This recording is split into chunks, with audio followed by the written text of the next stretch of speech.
A man can be an artist in anything, food, whatever.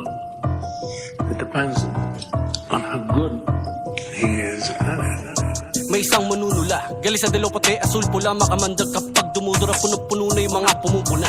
Huwag puro kuda pag nakatutok, tsak matututo ka, kain tumugma kahit natutulog pa, bawat rima siksik sa pulbura. Kada may babagsak parang bomba, naglalaman na nuclear yung nucleo at mga kromosoma para ko na nakalunok na koka. Aral na para meron toga, alam ko kung kapos o sobra o kung saan babagsak yung bola. Markang iniiwan ay may bilang, kaya di lang puro salita, meron pang aral na di mo mapupulot sa iba. Uniforme pinagluman, upuan na sinulat ang pag-aralan para di bulag sa aking kinamulatan. Para malaman mo na yung mga labi mo'y bagay sa talampakan ko. Puno ng kumpiyansa kaya ang mukha ko lalong kumapal. Di lang kinabisado talagang aral kaya tumagal. Bakon ko'y mga letrang pang-eskrima, gamit ang dikahoy na pluma ng sina.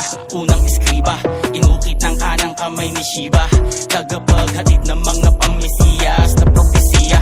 Isa-isang inupukan mga gawaing bahay, ramdam ko na hanggang sa bato ko nakakangalay. Wala mang agarang gantimpala, makikibagay sa bungibong oras ang sinadyang pagsasanay.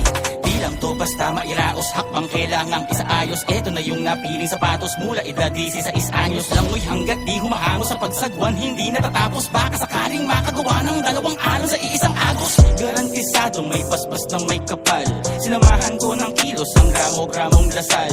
Pataas lang ang buga parang bunganga ng taal, di lang basta praktisado talagang aral. Kilalang iba, klase ang super ego, Sigmund Zico, analitiko, pwersa ko malaengki, subversibo, hangin natin scientifico. Tungkulin ko silbahin ng sining, gamit retorika, dialektiko. Kahit sarili ko lang ang kausap ko, ano man lalim ay sisid ko. Palabiro ito, napakabiyo, dating lagi lang happy ko. Lagi to hanggang sa nanay ko, nati ko buhay na hinto. Naging rocky road, mapait na, matamis na, di mo maintindihan ba't nangyayari to. Ano mang mangyayari to, kaya sulitin ang oras ako narito.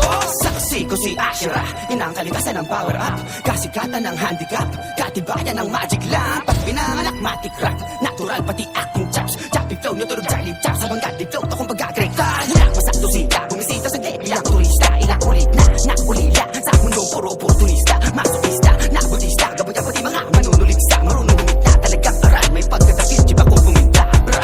Minaniko ang mensa, eksa, malaniko la Tesla.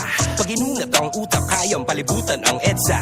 Mga obra maestrong parang ipinasok sa selda, habang reclusion perpetua na ang hinarap kong sentensya. Singhaba ng dinaanan ko, hinanda kong pasensya. Michelangelo, Buonarroti nung tinatapos ang piyeta. Bawat piraso ng letra, malang Picasso ang pyesa. Pag ganyan katakas ang halaga, malamang di ganong mabenta.